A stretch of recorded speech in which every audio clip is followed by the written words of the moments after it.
Donc là, j'aimerais qu'on me parle du volet académique, si ça ne te dérange pas. Déjà, dans un premier temps, je voulais savoir combien il y avait de crédits en action culturelle. J'ai cru comprendre aussi que le baccalauréat équivaut à une licence en France. Donc, est-ce que tu pourrais m'en dire plus par rapport à ça? Puis, est-ce qu'il y a un programme, un parcours, qui permettrait de faire un diplôme en moins de 3 ans? Oui.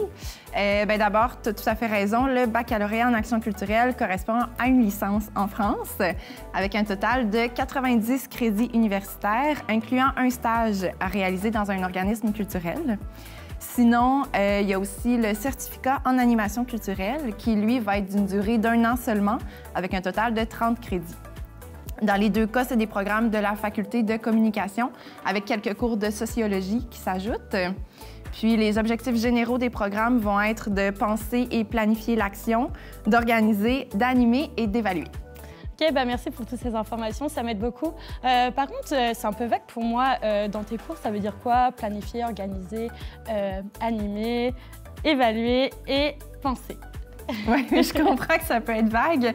Pour te donner un exemple concret, en fait, on a un cours qui s'appelle « Théorie et pratique de la gestion de projet », dans lequel on apprend vraiment toutes les étapes là, de la planification à la réalisation d'un projet ou d'un événement culturel.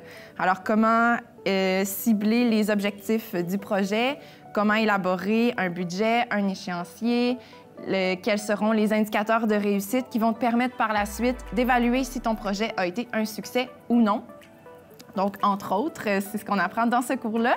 On a d'autres cours qui vont être un peu plus sur la gestion des communications, sur des techniques d'animation de groupe. Moi, personnellement, c'est vraiment ces cours-là qui ont été mes coups de cœur dans mon programme. Et ce qui est vraiment bien avec tous ces cours-là, c'est qu'ils ne sont pas que théoriques. Donc, on a beaucoup de projets pratiques à réaliser, concrets, donc, sur des sujets qu'on peut choisir en fonction de nos intérêts, puis ce qui nous permet de mettre en application la partie un peu plus théorique qu'on apprend dans les cours. Je trouve ça super bien qu'il y ait un équilibre justement entre théorie et pratique. Puis ça permet d'être vraiment dans plus de concret, d'avoir des initiatives concrètes justement dans les milieux culturels. Donc ouais, c'est vraiment pertinent. Et je voulais savoir aussi, dans ce cas, les cours, là, ça se passe plus en équipe ou comment ça se passe? Oui, on a beaucoup de travaux d'équipe à réaliser, effectivement.